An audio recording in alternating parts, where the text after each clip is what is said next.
new Barack Obama original portrait. Barack Obama, 44th President, historic video collection. From C-SPAN. Now a Pentagon briefing with Defense Secretary Robert Gates and Joint Chiefs of Staff Chairman Mike Mullen. Topics include the Obama administration's plan to withdraw U.S. troops from Iraq in 16 months and an executive order on detainee interrogation. This is a half hour.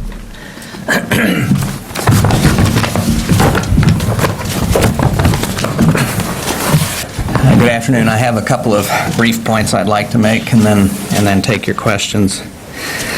First, I'd just like to say that the transition here at Defense has gone very smoothly, a testament, I believe, to the desire and strong commitment by both the outgoing and incoming administrations to ensure continuity during a time of war.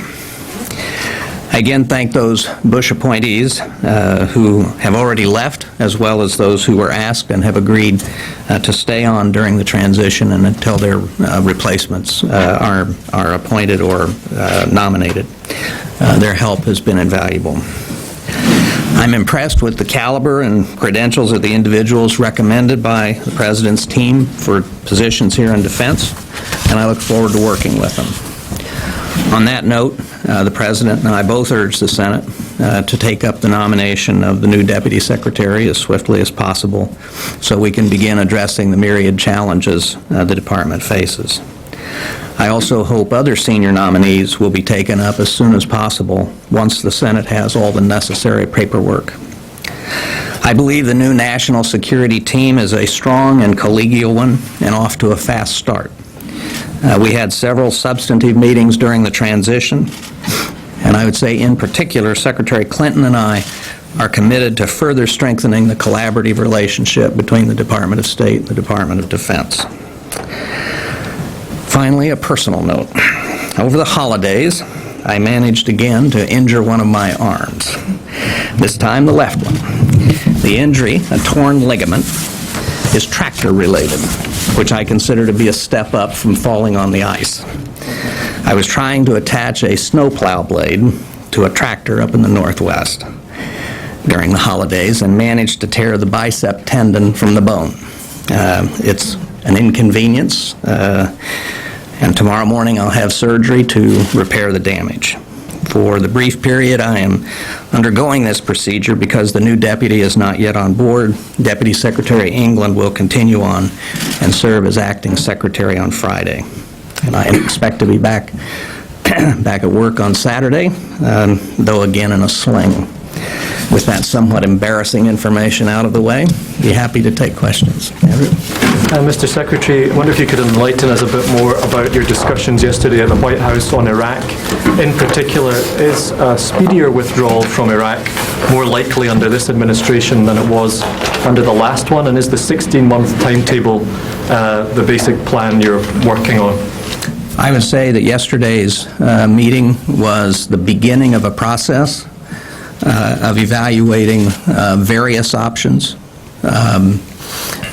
There was a good give and take, a good discussion with both Ambassador Crocker and General Odierno and General Petraeus. There is some follow-up in terms of additional analysis to be done, but I would say simply that we have begun a process in which a variety of options are being examined. I want to ask you about Guantanamo. We were told from the podium last week that 61 former Guantanamo detainees are confirmed or suspected of returning to the fight, and that is a pretty substantial increase, we were told. So if Guantanamo closes, won't that threat only increase?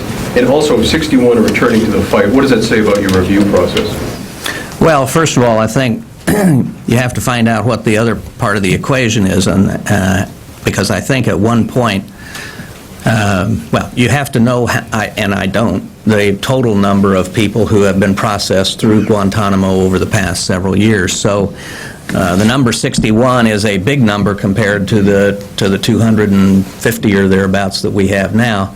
It's not as big a number if you're talking about 700 or 1,000 or however many have been through Guantanamo. Clearly, the challenge that faces us, and that I've acknowledged before, is figuring out how do we close Guantanamo and at the same time safeguard the security of the American people. And that's the challenge that we will continue to face. I believe that there are answers to those questions, but we clearly have a lot of work to do, and the executive order spells out, I think, the work that has to be done to get there. Mr. Secretary, among the executive orders signed by President Obama today is one which the intent appears to be to put all national security, military, intelligence, interrogation processes under the Army Field Manual. There are some in the intelligence community that will say one size doesn't fit all, that there's a gray area and there may have to be exceptions made. Given your experience at both the CIA and now at DOD, do you think that all interrogations can be conducted under the rules and regulations of the Army Field Manual? I haven't read the latest, I haven't read the version of the executive order that the President signed, but if that's what he said, that's what will be done. But given your experience in the intelligence community, would it present problems for intelligence officials in their attempts to gain actionable intelligence in a timely manner? I think you have to weigh the costs of the more severe interrogation measures with, as the President talked about in his inaugural address, our values and the impact on our values. We know a lot more about Al-Qaeda now than we did in the early years of the administration, the early years after September 11th, 2001. And personally, I believe that the need for measures that go outside the Army Field Manual is dramatically less than it was several years ago. So, based on my experience in both arenas, I'm very comfortable with where the executive order places us. Just one To clarify, the question for both of you, to clarify on the first question, did you specifically discuss the 16-month time frame during yesterday's meeting? Do you consider that effectively an order from the new president? And as people who have at one time or another been critical of outside or artificial deadlines, do you consider it feasible and responsible? We have, from really ever since the election, been looking at several options, and obviously 16 months is one of them. We are very aware of what the President has said, and we have an obligation and a responsibility to provide him with a range of options that include the one that he has spoken about. Do you want to add anything? The only thing I would add is we discussed a deliberate and yet rapid process. The Secretary talked about this being the beginning, and in fact, to look at a responsible drawdown, and there's still work to be done. We've worked this very hard. We've planned an awful lot of options. But there is, I think, there will need to be additional meetings and engagements to work our way through the fullness of both Iraq, Afghanistan, hear from the Joint Chiefs, which is what the President has said he would do as well. So there's still more work to be done there, and I think a lot of that will be done in the very near future. Should we take from the fact that the White House statement last night doesn't mention the 16-month option specifically? I wouldn't take anything from I think you need to ask the White House. Mullen, you just said the words of more rapid withdrawal. So whether it's 16 or 17 or 18 months, certainly more rapid than till the end of 2011 is one of the things you're looking at. I think I said a responsible drawdown, but a deliberate and rapid process to get to the decisions. If I didn't say that, that's what I meant to say. Okay. Well, my question is, and also for the Secretary then, is the notion of 16 months is certainly in the national dialogue and has been for some time.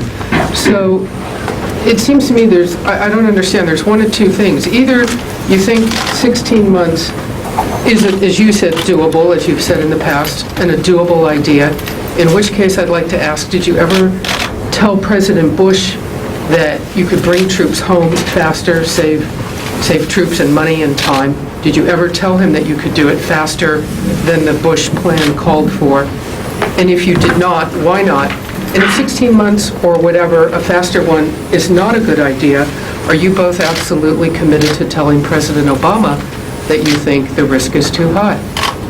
With respect to at least my role with respect to President Bush is I was operating under very clear guidance from him, followed that guidance in terms of what we reviewed and what we recommended. Actually, in the engagement with the new president and the new administration, it will be much the same, to both receive that guidance and then execute it, and would intend to do that. As the Secretary said, we've certainly heard 16 months for a long time. We've looked at options, looked at that option and the risks that are associated with that, and when the time comes to have that to have that full engagement with the President with respect to that, which as the Secretary indicated, has started, I will advise him accordingly, and then he'll make a decision. You certainly must, at this point, have a fair idea of what your view is about a 16-month withdrawal. All of us, I think, understand where we are on the possibility of various options. That's the advice tied to the risk that's associated with that. I'll give the Secretary and I'll give to the President. Let me just say, I think our obligation is to give the President a range of options and the risks associated with each of those options. And he will make the decision. He has said that he wants it to be a responsible drawdown. He has said that before he makes a decision, he wants to talk to the military commanders and the chiefs and get their independent views. Once he has all of that, he will make the decision and we will execute it. Secretary, on Guantanamo, you told us that you tried to have it closed something like a year ago and failed. The issues really haven't changed, so what's going to be different this time, particularly with regard to the two tough issues of where to send those that you'd like to transfer and what to do with those you can't put on trial but aren't ready to release? Well, I think those are exactly some of the issues that are going to be investigated as laid out by the executive order. We have developed some options in terms of how many we think could be returned to other countries if we could get the other countries to take them. That diplomatic initiative has not started. That will await work on in carrying out the executive order. We have identified a number of possible prisons here in the United States. I've heard from members of Congress where all of those prisons are located. Their enthusiasm is limited.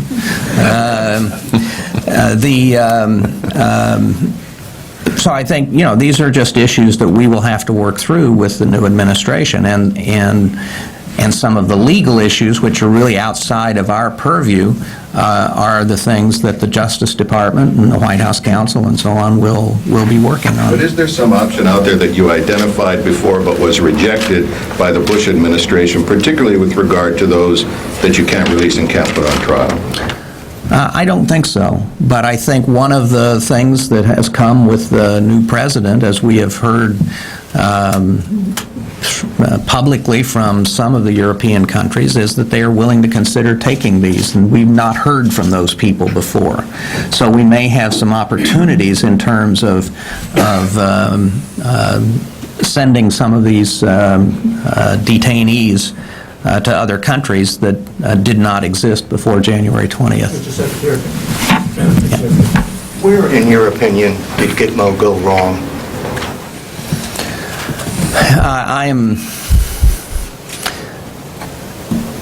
I was busy running Texas A&M on September 11th, and, actually I wasn't. I was back up peacefully in the Pacific Northwest. And I haven't read the books, and I haven't looked into the details of this, and I think that's a judgment that somebody else is going to have to make. Let me ask this question then. Was the intelligence garnered from the detainees at Gitmo worth the international condemnation? That's a net assessment that I don't think I'm in a position to make. Mr. Secretary, you started about saying you'd like the prompt approval of Bill Lynn, the Deputy Defense Secretary nominee. About half an hour ago, Senator Levin sent out an email saying his committee needs more information from the administration about what steps Lynn could take to recuse himself from potential Raytheon conflicts of interest. Could you talk a little bit about what when you vetted him, was that a troublesome aspect that he was well qualified on paper coming from the number 5 defense contractor? People certainly recognized, people in the transition certainly recognized that it was an issue. And I interviewed Bill Lynn. I was very impressed with his credentials. He came with the highest recommendations of a number of people that I respect a lot. And I asked that an exception be made because I felt that he could play the role of the deputy in a better manner than anybody else that I saw. Well, I'll follow up. And what steps? And I would just say I think that we certainly owe the Armed Services Committee whatever information they need to feel comfortable going forward. What steps realistically can the department take to give not only the panel but the American public a sense that the number 2 guy will be impartial about Raytheon decisions? There's a big EDG 1000. And I think that the White House counsel's office, presidential personnel, and our own general counsel's office are in the process of working those arrangements out right now. Can you make it public when they're done? I assume so. Yeah. During the campaign, President Obama said that he would, when elected, send perhaps 2 to 3 additional brigades of troops to Afghanistan. Lately, actually, since the election, we've heard talk about as many as 30,000 troops, significantly more than that, going to Afghanistan. Have any decisions been actually made pending this review that the President has talked about in terms of how many American forces might go to Afghanistan this year? No final decision has been made. Part of what the President made clear was that they intend to look at Iraq and Afghanistan holistically, and so I think part of the one of the things that the President will expect before making decisions is what the implications are, not just for Iraq, but for Afghanistan. And I expect, as I say that, to be part of those decisions to be forthcoming pretty soon. Do you want to add anything there? I really wouldn't add a lot except to say that these are the level of forces that the commander has asked for. So again, we've looked very carefully at how to do that. There have been some recommendations that have been made up the chain of command, but no decisions yet. And consistent with what I said before, I think a very deliberate process now, but rapid as it can be, to both recommend and have the President make these decisions. Are there detailed plans that you've already seen for what these 30,000 troops would do? In other words, where they would be deployed specifically in terms of what provinces and cities and what their tasks would be? Or is it just a ballpark estimate about what these... No, consistent with how the commanders on the ground have acted for years now, is when they come forward and have a very clear plan of what they want the forces to do, and that's certainly the case here as well. So, just to follow up on what Al asked, were you ever asked by the previous administration to come up with a plan to close Gitmo, and that you started on that process and then found that you had no place to send these detainees, or were you not asked to look at that plan? And what is your best military advice as to whether these detainees should be tried in military courts here in the U.S. or in federal courts? First of all, I was not asked. I took that action on my own. And I am one of the least qualified people to evaluate whether people are tried under the Military Commission's Article 3 or the UCMJ. I think those decisions will be made, or recommendations will be made by the Justice Department, perhaps with the input of the White House counsel for the President. On Afghanistan, as you've gone through these various reviews, and Mr. Chairman's questions for you also, have you come to a point where you've decided that when it's clear that you've got to go after the narcotics trade in Afghanistan, beginning with the drug labs, or are you going to leave that to NATO? And is it clear to you that the United States can reach its goals in Afghanistan without going after the drug problem? No, we clearly have to go after the drug labs and the drug lords that provide support to the Taliban and to other insurgents. And to that end, the NATO defense ministers at our meeting in December gave new guidance to the ISAF commander, tying those together in that way. And I have signed off on a change in the rules of engagement for our own forces that essentially say the same thing. If we have evidence that the drug labs and drug lords are supporting the Taliban, then they're fair game. Is that enough, do you think, to really take them out? Well, we'll see. You said at one time that legislation would be needed to close Guantanamo. You specifically cited the asylum rights of detainees if they were brought to the United States, that those rules need to be changed. The executive order signed today doesn't say anything about new legislation. Do you still think that that is necessary, or in your discussions with the transition and now new administration, do you think that is that no longer a concern of yours? What I heard the Justice Department saying in the last administration was that legislation would be required in certain areas. I think that the Justice Department, White House counsel, and others in this administration will probably take a look at that and make their own determination on whether new legislation is needed. When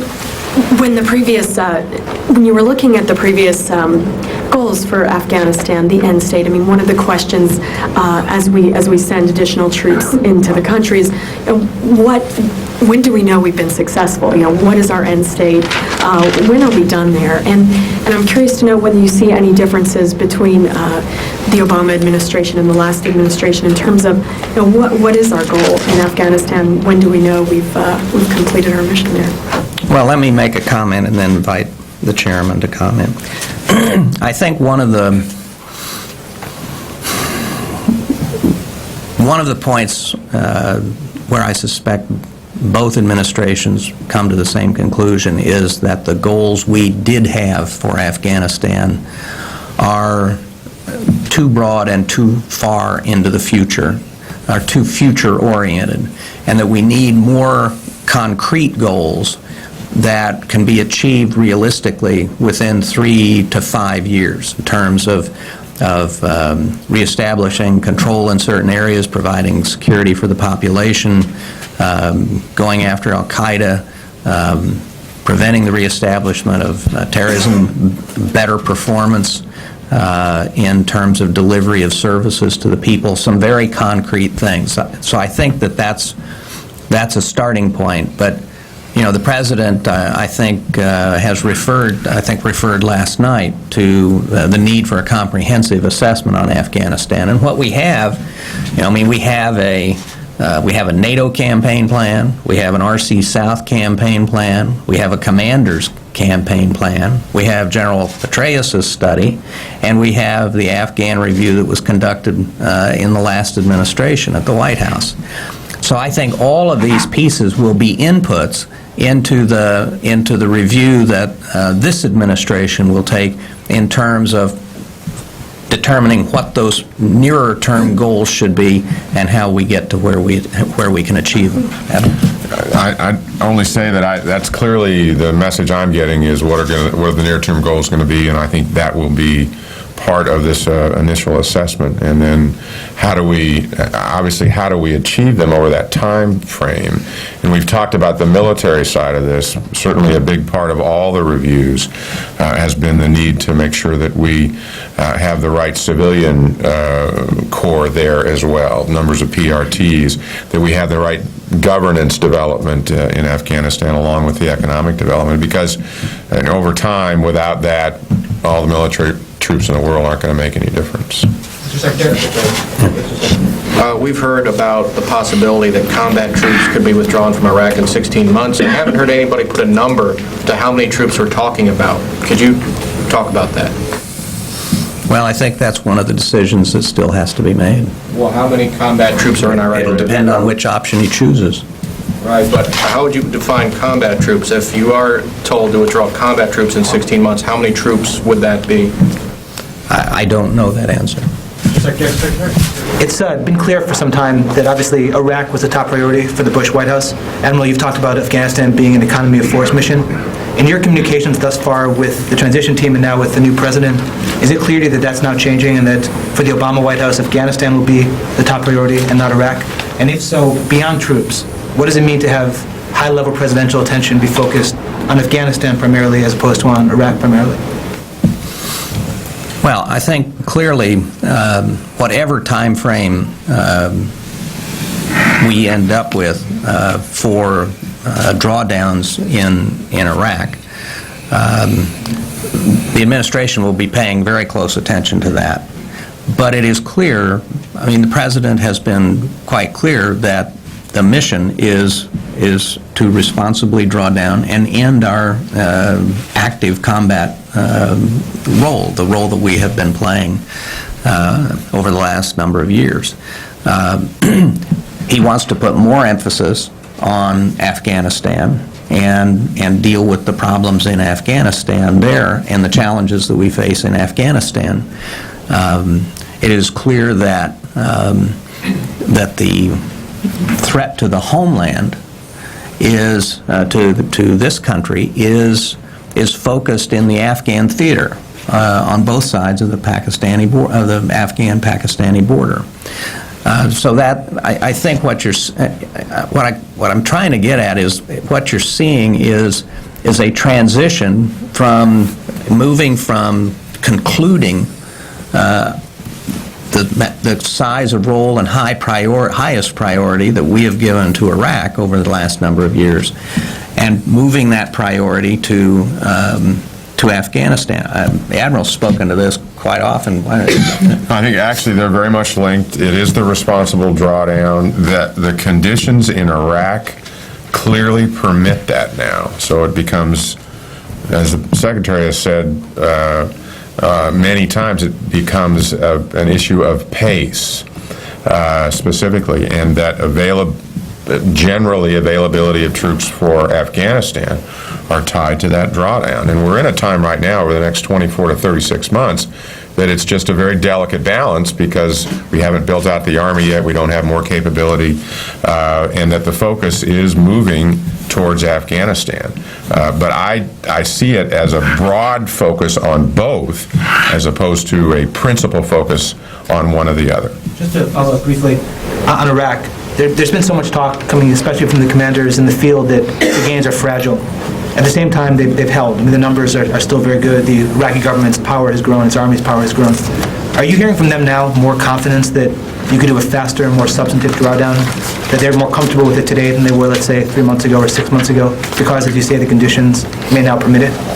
I think there's growing confidence, but it's not in leaps and bounds. I mean, this really does work over time. General Odierno right now, as we all are, very focused on the elections, which come up in 9 days in Iraq. That's a big deal. How the provincial elections play out will, I think, be a big indicator for 2009, which is a big year in Iraq. So I think there is growing confidence, but it's something that we all watch very carefully, and that General Odierno still uses the word fragile and irreversible, but more durable than it was just a little while ago.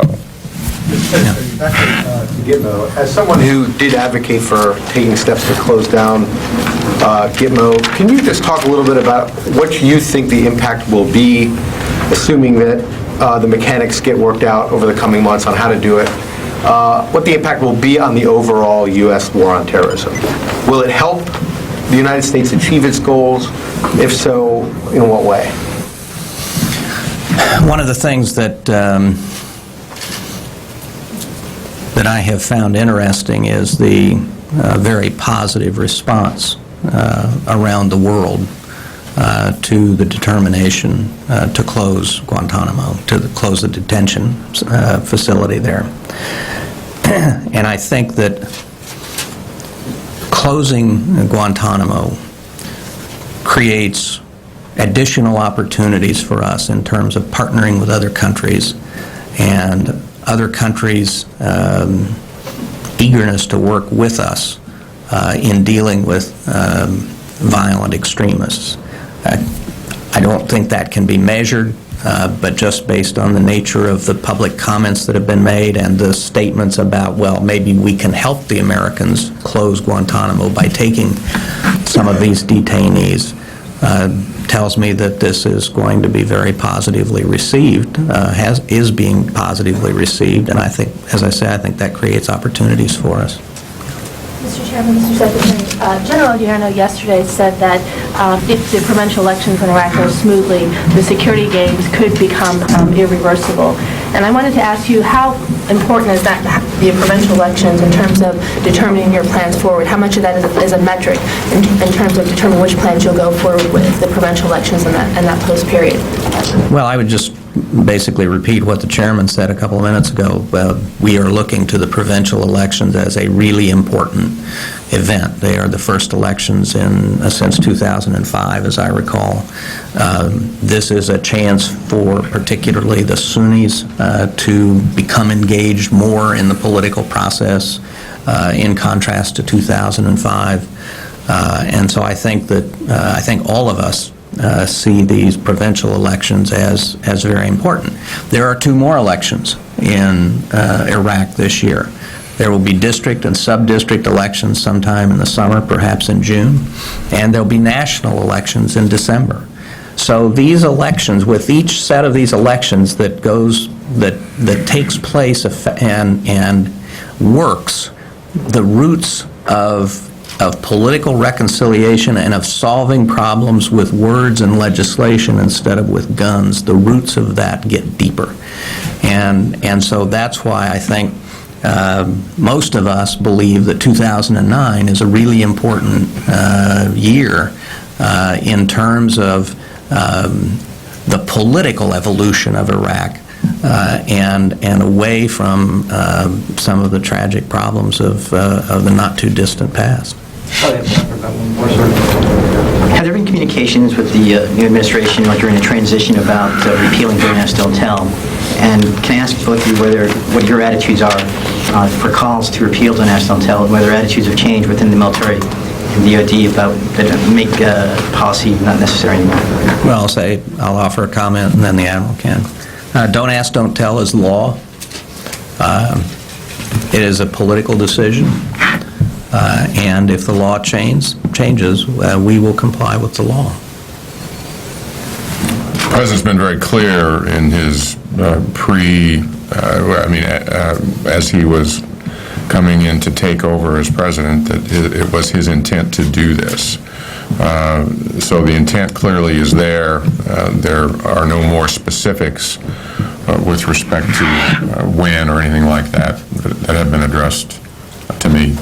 Do you sense a change in attitudes within the military, within the armed forces, that make this viable? Part of my responsibility as a senior military officer is to go out and do that kind of assessment should we get direction or when we get direction to do that. And I certainly look forward to the opportunity to make that assessment and give the President my best military advice with respect to